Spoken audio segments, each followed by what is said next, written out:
Porque lo que este mundo llama un nuevo régimen mundial es solo una reestructuración del viejo desorden. Alguien dijo sabiamente, no se puede hacer buenos huevos revueltos con huevos podridos. El nuevo régimen mundial va a ocurrir cuando el Señor Jesucristo regrese con poder y gloria para recibir a los suyos y para juzgar a los que le rechazaron. Recuerde que 2 de Pedro habla del cristianismo auténtico, lo verdadero, no lo falsificado. Y cuando Pedro habla sobre el cristianismo auténtico, él está advirtiendo acerca de los apóstatas. En este tercer capítulo, primero tenemos un argumento contra la segunda venida del Señor Jesucristo por parte de los apóstatas. Y luego tenemos la afirmación y confirmación apostólica de la segunda venida del Señor Jesús. Esto me emociona, porque veo el caos a mi alrededor, la situación en que está el mundo de hoy, y no importa cuán mala se ponga, yo sé cómo va a acabar. Y en lugar de quejarnos, ¿en qué va a terminar todo este mundo?, los creyentes podemos decir, ¡gloria a Dios! Miren quién regresará al mundo. La piedra angular de nuestra fe es la deidad de Cristo. Y la esperanza de nuestra fe es que Jesucristo, quien vino a morir en nuestro lugar, regresará a gobernar y reinar con poder y gran gloria. Así que el mensaje de hoy tiene 2 puntos. El primer punto es la denegación escarnecedora de su venida. El segundo punto, la declaración escrita de su venida. Leamos juntos 2 de Pedro capítulo 3, empezando en el versículo 1. Dice, amados, esta es la segunda carta que os escribo, y en ambas despierto con mi exhortación vuestro limpio entendimiento, para que tengáis memoria de las palabras que antes han sido dichas por los santos profetas, y del mandamiento del Señor y Salvador dado por vuestros apóstoles, sabiendo primero esto, que en los postreros días vendrán burladores, andando según sus propias concupiscencias y diciendo, preste atención aquí, diciendo, ¿dónde está la promesa de su advenimiento? Porque desde el día en que los padres durmieron, todas las cosas permanecen así como desde el principio de la creación. Y Pedro dice, estos ignoran voluntariamente que en el tiempo antiguo fueron hechos por la palabra de Dios los cielos y también la tierra, que proviene del agua y por el agua subsiste, por lo cual el mundo de entonces pereció anegado en agua. Lo que tenemos aquí son 3 reacciones apóstatas a la segunda venida de Jesucristo. La primera reacción es una reacción emocional. La segunda reacción es una reacción intelectual. Y la tercera reacción es una reacción voluntaria. Es decir, las emociones, la mente y la voluntad se rebelan contra la segunda venida del Señor Jesucristo. Satanás odia la idea de la segunda venida de Jesucristo porque cuando ocurra, él será sentenciado. El reino del terror de Satanás se vendrá abajo. Será cuando los santos seremos honrados, glorificados y bendecidos. Por ello, el diablo ha apuntado toda la artillería del infierno contra la idea de la segunda venida del Señor. El primer punto es la denegación escarnecedora o burla de su venida. La primera reacción es una reacción emocional. Dice la palabra, en los postreros días vendrán burladores. Es un argumento emocional. Existen aquellos que simplemente se reirán y se burlarán de la segunda venida. La burla no es sustituto para la verdad. Pero cuando un hombre está perdiendo un argumento, muchas veces opta por utilizar la burla, la ridiculización y el sarcasmo. Los verdaderos creyentes siempre han sabido que cuando defienden la verdad, se exponen a la burla y al ridículo. El siervo no es mayor que su Señor. Marcos 5, versículo 40. Y se burlaron de él. ¿De quién? Del Señor Jesús. Lucas capítulo 22 y versículo 63 habla de cuando Jesucristo iba rumbo a la cruz. Dice, y los hombres que custodiaban a Jesús se burlaban de él y le golpeaban. Se los puede imaginar muertos de risa, apuntando su dedo al Señor, Se burlaron y golpearon al Hijo de Dios. Si se ríen de usted por creer en Cristo y en su segunda venida, recuerde que está en muy buena compañía. El arsenal diabólico para impedir que usted ame, conozca y sirva a Dios es la ridiculización y la burla. En los postreros días vendrán burladores andando según sus propias concupiscencias. ¿Por qué se ponen tan emocionales estas personas acerca de la segunda venida de Jesucristo? ¿Por qué la odian? Porque viven en pecado. Ellos están viviendo en pecado. Muéstreme un burlador y le mostraré un pecador. Los burladores van tras sus propias lujurias, deseos. Muéstreme un hombre que ridiculiza la segunda venida de Jesucristo y el juicio, y yo le mostraré un hombre que tiene las iniciales del diablo talladas sobre su corazón. Muéstreme una mujer que se burla de las cosas santas, y le mostraré a una mujer cubierta con las asquerosas huellas digitales del pecado. En los postreros días vendrán burladores andando según sus propias concupiscencias. Esta es la reacción emocional contra el Señor Jesucristo. Pero la Biblia enseña en Proverbios que Dios también se va a reír. Proverbios 1, empezando en el versículo 24, dice: por cuanto llamé, Dios le está hablando a usted ahora. Por cuanto llamé y no quisisteis oír, extendí mi mano, y no hubo quien atendiese, sino que desechasteis todo consejo mío, y mi reprensión no quisisteis. Ahora escuche: también yo me reiré en vuestra calamidad, y me burlaré cuando os viniere lo que teméis. Cuando viniere como una destrucción lo que teméis, y vuestra calamidad llegare como un torbellino, cuando sobre vosotros viniere tribulación y angustia. Lo que Dios está diciendo es que usted puede irse riendo al infierno, pero no podrá salir de él. Dios está diciendo, como decimos hoy, el que ríe al último, ríe mejor. Los apóstatas no solo están satisfechos con rechazar las cosas santas, sino que tienen un enorme deseo diabólico de ridiculizar las cosas santas. Había un emperador romano cuyo nombre era Juliano. Cuando él era un joven, profesó conocer al Señor Jesucristo y ser un creyente, pero nunca se convirtió verdaderamente. Llegó a ser un apóstata y persiguió a los creyentes con todo su poder, ridiculizando la fe cristiana. Juliano, el apóstata, tenía un amigo de la niñez cuyo nombre era Agatón. Ellos crecieron juntos. Después de muchos años se encontraron. Agatón era un creyente que servía fielmente al Señor día tras día. Cuando Juliano el emperador se encontró con Agatón, le dijo: Agatón, ¿cómo le va a tu amigo el carpintero de Nazaret? Él tiene suficiente trabajo. Le están saliendo algunos trabajitos como carpintero. Y Agatón muy serenamente le respondió: oh sí, Juliano, él tiene mucho que hacer. De hecho, él está muy ocupado haciendo un ataúd para tu imperio. Él era un profeta, porque en 2 años Juliano murió en una batalla y su imperio comenzó a desmantelarse. La historia nos dice que cuando Juliano el apóstata estaba tendido en el campo de batalla, se metió la mano en su herida mortal y tomó un puñado de sangre y la lanzó a los cielos y exclamó: has vencido, oh Galileo. Los burladores aman su pecado y argumentan contra el juicio y la segunda venida de Jesucristo. Es una reacción emocional. Pero existe la segunda reacción, la reacción intelectual. Por favor, leamos el versículo 4. Dice: los burladores andando según sus propias concupiscencias y diciendo: ¿dónde está la promesa de su advenimiento? Porque desde el día en que los padres durmieron, ahora escuche, todas las cosas permanecen así como desde el principio de la creación.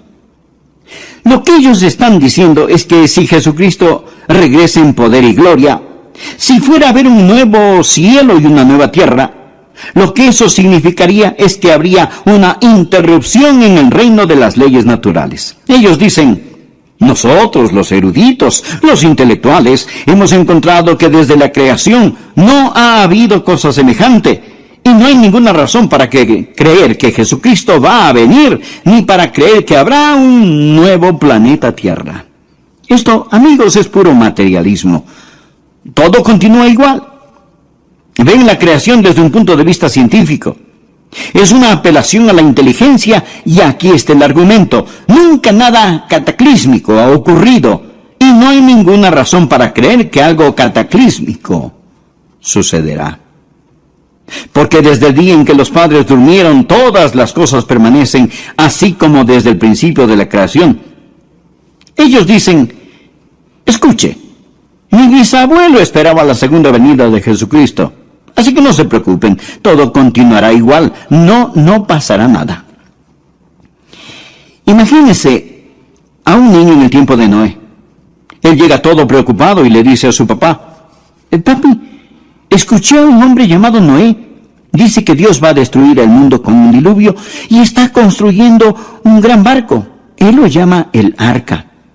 Dice que si creemos en su Dios, nos podemos salvar y entrar en el arca cuando venga el diluvio. Y el papá, riéndose, le contesta, hijo, recuerdo que cuando yo era niño, ese viejo loco de Noé estaba construyendo esa arca. Y me contó la misma historia. Y yo me fui a casa asustado y se lo dije a mi papá. Y mi papá me dijo que su papá, su bisabuelo, también escuchó al viejo Noé contar la misma historia. Hijo, olvídate de esa tontería. Nadie jamás ha visto un diluvio. No existe tal cosa. Desde los tiempos de tus bisabuelos todo sigue igual. Así que existe la reacción emocional. Los pecadores que siguen sus propios malos deseos. Existe la reacción intelectual. Toda cosa continúa exactamente como fue. Nunca ha habido un cataclismo, nunca habrá un cataclismo. Existe también la reacción voluntaria. Por favor, note el versículo 5. Estos ignoran voluntariamente. Son voluntariamente ignorantes. Esta gente no quiere saber, ni quiere entender. Porque si admiten la verdad de que Jesucristo va a regresar en juicio, esto significa que tendrán que cambiar su estilo de vida. Piensan que si de algún modo cierran sus mentes y sus corazones a esta verdad, todo estará bien. En eso se parecen a las avestruces. Esconden su cabeza en la arena. Son voluntariamente ignorantes. Ellos no quieren saber. Y no pueden encontrar a Dios por la misma razón que un ladrón no puede encontrar a un policía. Juan capítulo 3, versículo 19 dice, la luz vino al mundo y los hombres amaron más las tinieblas que la luz. ¿Por qué? Porque sus obras eran malas. Mi amigo, el mundo está lleno de ellos. Usted habla con las personas sobre ponerse en paz con Dios, les habla sobre la segunda venida de Jesucristo y lo cortan, lo paran, no quieren oír, no quieren saber. El problema no está en sus mentes, el problema está en sus corazones. Romanos capítulo 1 habla de ellos que detienen con injusticia la verdad. Son voluntariamente ignorantes. Y su reacción emocional, intelectual y voluntaria sirve para negar esa gran verdad, la gloriosa verdad bíblica de la segunda venida del Señor Jesucristo. El segundo punto, la declaración escrita de su venida. Ya escuchamos a los apóstatas con su denegación escarnecedora. Ahora escuchemos a los apóstoles con su declaración escrita. Simón Pedro da 3 respuestas apostólicas a los argumentos o reacciones apóstatas para reafirmar la segunda venida de Jesucristo. La primera es su memorable promesa. Su memorable promesa. Leamos el versículo 1. Amados, esta es la segunda carta que os escribo, y en ambas despierto con exhortación vuestro limpio entendimiento para que tengáis memoria. Por favor, subraye la palabra memoria. Para que tengáis memoria de las palabras que antes han sido dichas por los santos profetas y del mandamiento del Señor y Salvador dado por vuestros apóstoles. Bien. ¿Cuáles eran esas palabras? Una promesa. Mire el versículo 4. ¿Dónde está la promesa de su advenimiento? Ahora mire el versículo 9. El Señor no retarda su promesa. Saltémonos al 13. Pero nosotros esperamos según su promesa cielos nuevos y tierra nueva.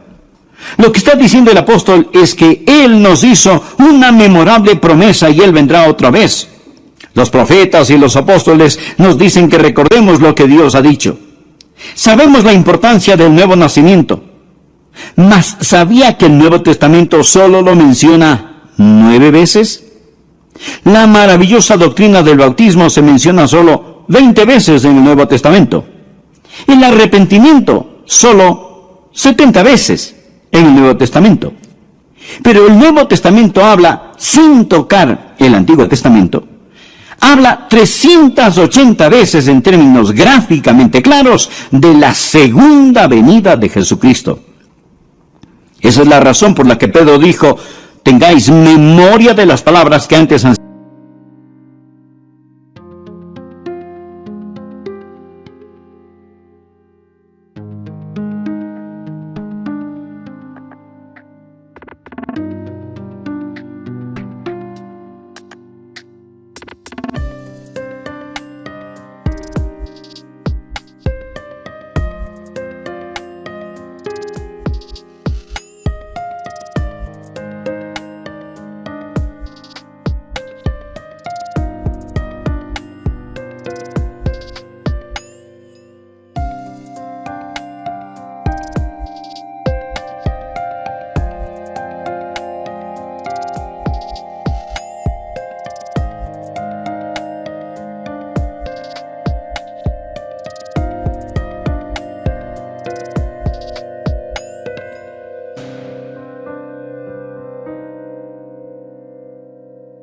sido dichas por los santos profetas y por vuestros apóstoles.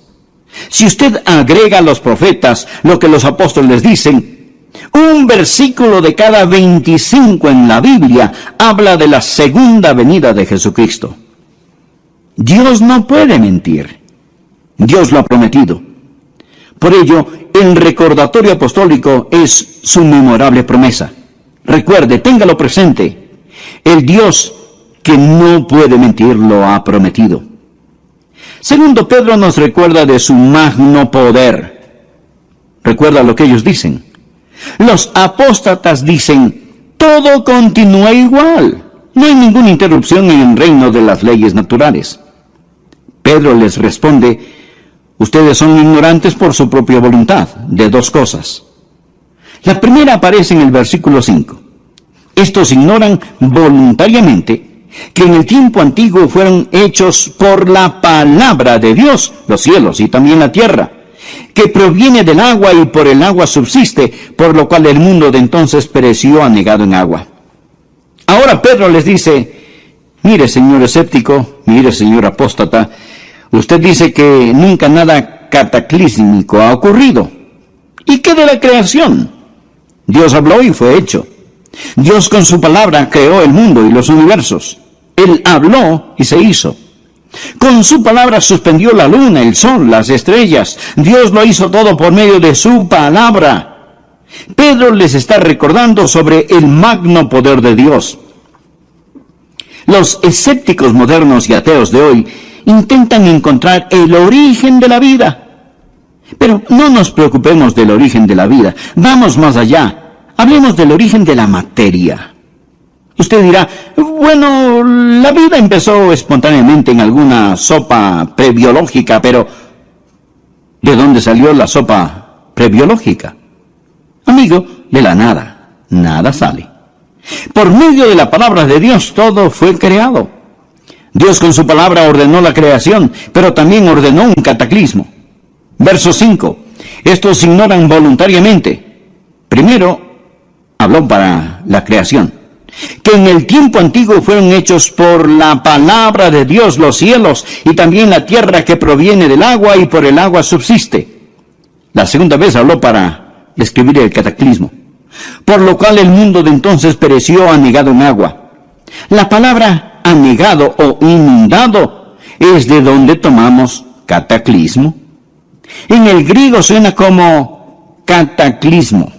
Dios con su magno poder hizo la creación y con su magno poder lo sacó del cataclismo. Pedro dice, no digan que Dios no puede cambiar la historia, que todo siempre sigue igual. Enfrenten los hechos. Y si tratan de explicar la creación sin un creador, son voluntariamente ignorantes, simplemente ignorantes. Piénselo. Es completa estupidez pensar que de la nada, de la segunda venida del Señor Jesús.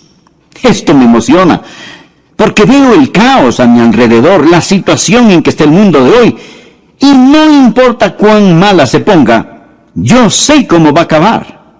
Y en lugar de quejarnos, ¿en qué va a terminar todo este mundo?, los creyentes podemos decir, ¡gloria a Dios! Miren quién regresará al mundo. La piedra angular de nuestra fe es la deidad de Cristo. Y la esperanza de nuestra fe es que Jesucristo, quien vino a morir en nuestro lugar, regresará a gobernar y reinar con poder y gran gloria.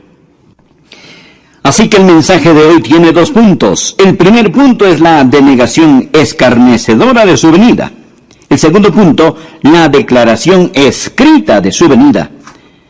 Leamos juntos 2 de Pedro capítulo 3, empezando en el versículo 1. Dice, amados, esta es la segunda carta que os escribo, y en ambas despierto con exhortación vuestro limpio entendimiento, para que tengáis memoria de las palabras que antes han sido dichas por los santos profetas, y del mandamiento del Señor y Salvador dado por vuestros apóstoles, sabiendo primero esto, que en los postreros días vendrán burladores, andando según sus propias concupiscencias y diciendo, preste atención aquí, diciendo, ¿dónde está la promesa de su advenimiento? Porque desde el día en que los padres durmieron, todas las cosas permanecen así como desde el principio de la creación. Y Pedro dice, estos ignoran voluntariamente que en el tiempo antiguo fueron hechos por la palabra de Dios los cielos y también la tierra, que proviene del agua y por el agua subsiste, por lo cual el mundo de entonces pereció anegado en agua. Por favor, note el versículo 5. Estos ignoran voluntariamente. Son voluntariamente ignorantes. Esta gente no quiere saber, ni quiere entender, porque si admiten la verdad de que Jesucristo va a regresar en juicio, esto significa que tendrán que cambiar su estilo de vida. Piensan que si de algún modo cierran sus mentes y sus corazones a esta verdad, todo estará bien. En eso se parecen a las avestruces. Esconden su cabeza en la arena. Son voluntariamente ignorantes. Ellos no quieren saber. Y no pueden encontrar a Dios por la misma razón que un ladrón no puede encontrar a un policía.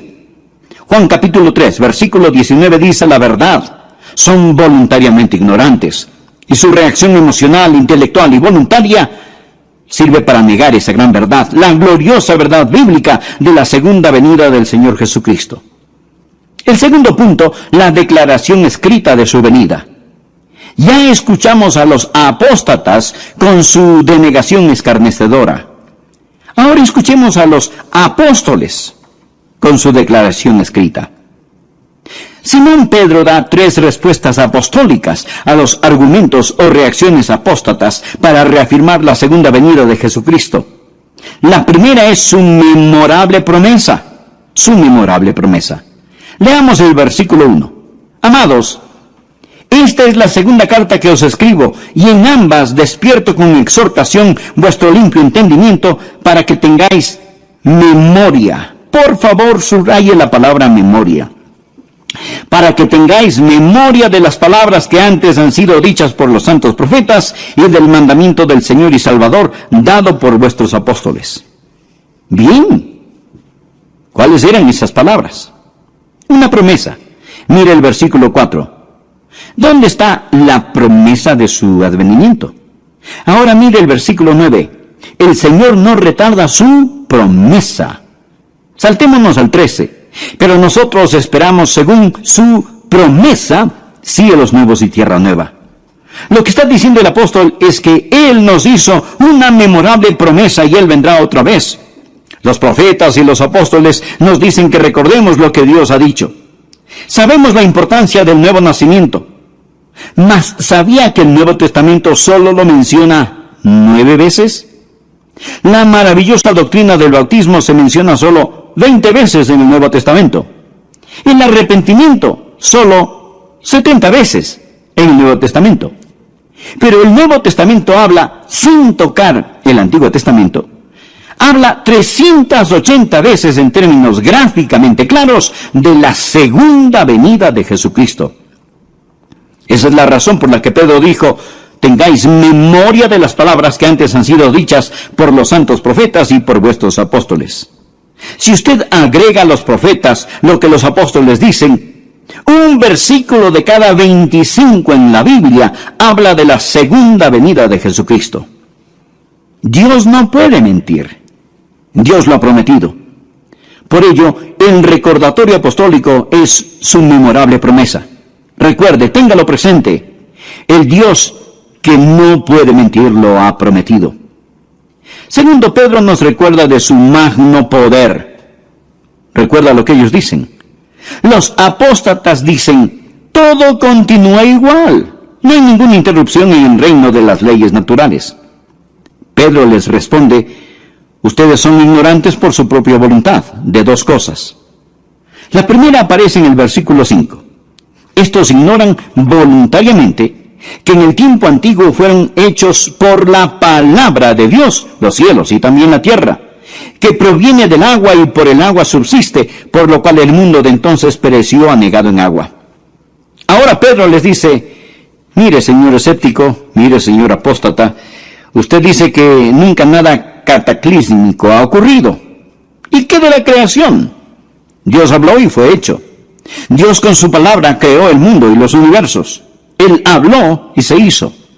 Con su palabra suspendió la luna, el sol, las estrellas. Dios lo hizo todo por medio de su palabra. Pedro les está recordando sobre el magno poder de Dios. Los escépticos modernos y ateos de hoy intentan encontrar el origen de la vida. Pero no nos preocupemos del origen de la vida. Vamos más allá. Hablemos del origen de la materia. Usted dirá: bueno, la vida empezó espontáneamente en alguna sopa prebiológica, pero ¿de dónde salió la sopa prebiológica? Amigo, de la nada. Nada sale. Por medio de la palabra de Dios todo fue creado. Dios con su palabra ordenó la creación, pero también ordenó un cataclismo. Verso 5. Estos ignoran voluntariamente. Primero, habló para la creación. Que en el tiempo antiguo fueron hechos por la palabra de Dios los cielos y también la tierra, que proviene del agua y por el agua subsiste. La segunda vez habló para describir el cataclismo, por lo cual el mundo de entonces pereció anegado en agua. La palabra anegado o inundado es de donde tomamos cataclismo. En el griego suena como cataclismo. Dios con su magno poder hizo la creación y con su magno poder lo sacó del cataclismo. Pedro dice: no digan que Dios no puede cambiar la historia, que todo siempre sigue igual. Enfrenten los hechos. Y si tratan de explicar la creación sin un creador, son voluntariamente ignorantes, simplemente ignorantes.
Piénselo. Es completa estupidez pensar que de la nada todo salió. No solo la memorable promesa, sino el magno poder de Dios. En base a esto, Pedro empieza a defender lo que Dios ha hecho y que lo hará de nuevo, pero esta vez no con agua, sino con fuego. Versículo 7. Pero los cielos y la tierra que existen ahora están reservados por la misma palabra. O sea, la misma palabra con que los creó. guardados para el fuego en el día del juicio y de la perdición de los hombres impíos. Note la frase, guardados para el fuego. El señor Kenneth Whist, un erudito del griego, dice que esto literalmente significa que los cielos y la tierra ahora mismo están almacenados con fuego. Es palabra de donde tomamos la palabra tesorería, es decir, este mundo es una tesorería de fuego. El universo entero está guardado con fuego. La naturaleza subatómica del universo nos dice que todo no es materia, sino que realmente es fuego. El hombre solía pensar que la partícula más pequeña de la materia era el átomo. Pero ahora sabemos sobre la naturaleza subatómica del átomo, y el átomo tiene un núcleo. Este tiene una carga eléctrica positiva, y girando a su alrededor están los electrones, y estos son negativos. Por eso existe una atracción y se mantienen unidos.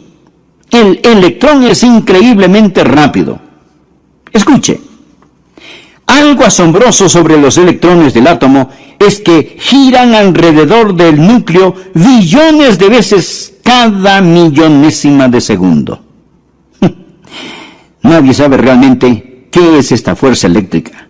La podemos describir, pero no sabemos lo que es. Einstein dijo antes de morir que esperaba descubrir lo que es la electricidad, pero nunca lo hizo. Podemos poner esta cosa de algún modo en proporciones matemáticas, pero los científicos no saben cuál es la fuerza que los une. Dije que el núcleo tiene una carga eléctrica positiva y girando a su alrededor están los electrones que son negativos. Por eso existe una atracción y se mantienen unidos. Pero también tiene neutrones y protones. Los neutrones son neutros y los protones son positivos. No existe atracción, mas estos no se caen.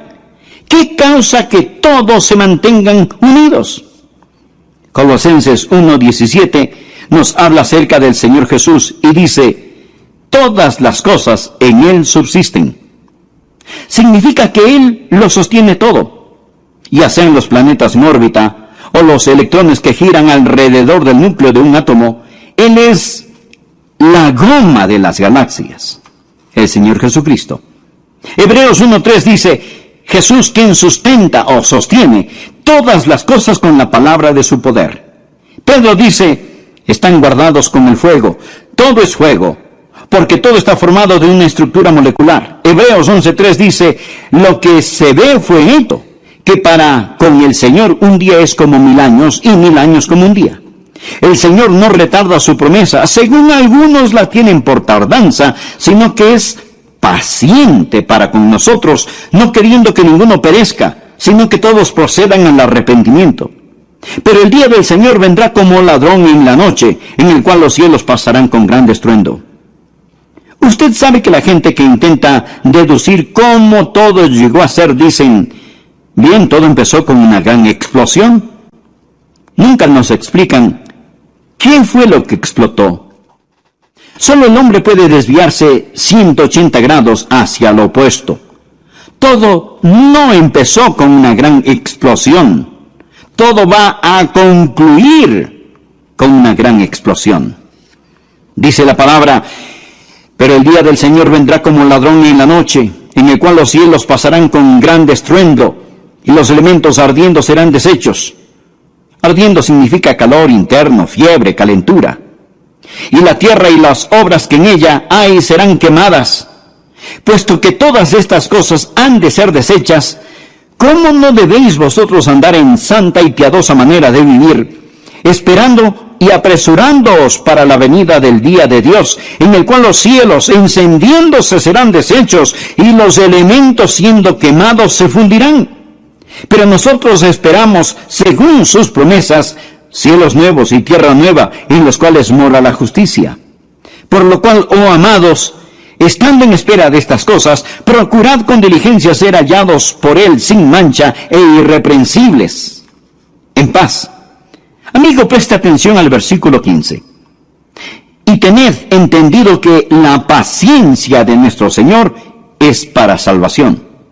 La paciencia de Dios es para salvación. ¿Y qué significa? Mi estimado amigo, significa que Dios no quiere que usted muera y vaya al infierno. Eso es lo que significa. Si Jesucristo hubiera regresado ayer y usted no es salvo, su destino estaría irrevocablemente establecido. El Señor mantiene la puerta de la misericordia abierta para usted. Dios es un Dios de misericordia. Y Pedro les contesta a los apóstatas estas tres cosas. Existe una memorable promesa, existe el magno poder de Dios y existe la misericordia y la paciencia de Dios. Versículo 9. El Señor no queriendo que ninguno perezca, sino que todos procedan al arrepentimiento. Dios está esperando que usted acepte su salvación. Y usted dirá, bueno, si Dios es tan misericordioso, yo no tengo de qué preocuparme. No, mi estimado amigo, mire el versículo 10. Pero el día del Señor vendrá. Verá, ambas, la ira y la misericordia, son atributos de Dios. Si usted dice que Dios es todo ira y no misericordia, eso es solo parte de la verdad. Y si dice que Dios es todo misericordia y no ira, eso es solo parte de la verdad. Cuando usted toma solo parte de la verdad y la convierte en toda la verdad, se vuelve una falsedad. Existe la misericordia de Dios y la ira de Dios. Dios no quiere que ninguno perezca, pero la ira, el día del Señor, vendrá. Alguien sabiamente dijo, ahora mismo las tempestuosas aguas de la ira de Dios golpean furiosamente la represa de su misericordia. La misericordia debe dar paso a la ira porque el día del Señor vendrá.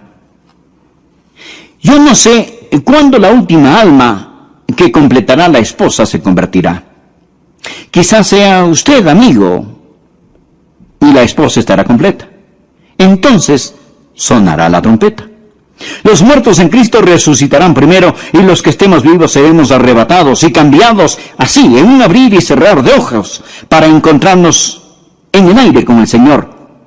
Pero no sé cuándo será, mas Él está por venir. Amigo, si Jesucristo fuera a venir ahora mismo, ¿qué pasaría con usted? Verá, Él dijo, pero el día del Señor vendrá. ¿Cómo? Mírelo. Como un ladrón en la noche, de repente, inesperadamente, cataclísmicamente. Jesús dijo en Lucas 13:3, no, antes si no os arrepentís, todos pereceréis igualmente. Pero el Señor no quiere que ninguno perezca, sino que todos procedan al arrepentimiento. Amigo, Él está por venir, en llamas de fuego para castigar a los que no conocen a Dios, ni obedecen el Evangelio de nuestro Señor y Salvador Jesucristo. ¿Que cómo lo sé? Pues por su memorable promesa. Y aún no ha venido por su misericordiosa paciencia. Jesús no quiere que usted muera y vaya al infierno. De verdad, Él no lo quiere. La Biblia dice, porque de tal manera amó Dios al mundo que ha dado a su Hijo unigénito, para que todo aquel que en Él cree no se pierda, mas tenga vida eterna. Por consiguiente, ¿qué tiene que hacer usted para no perecer? Pues arrepentirse. ¿Cuál es el arrepentimiento? La palabra griega metanoia o arrepentimiento significa cambiar de pensar. Antes usted confiaba en sí mismo, vivía en pecado, iba por su lado, hacía lo que le daba la gana. Ahora se da un cambio radical y dramático de pensar, se arrepiente, pone su fe no en sí mismo, sino en Jesucristo, abandona sus pecados, abandona sus viejos caminos. Estimado amigo, ¿es usted salvo? No le pregunté si es usted católico, bautista, metodista o lo que sea. Lo que quiero decir es que necesita saber sin lugar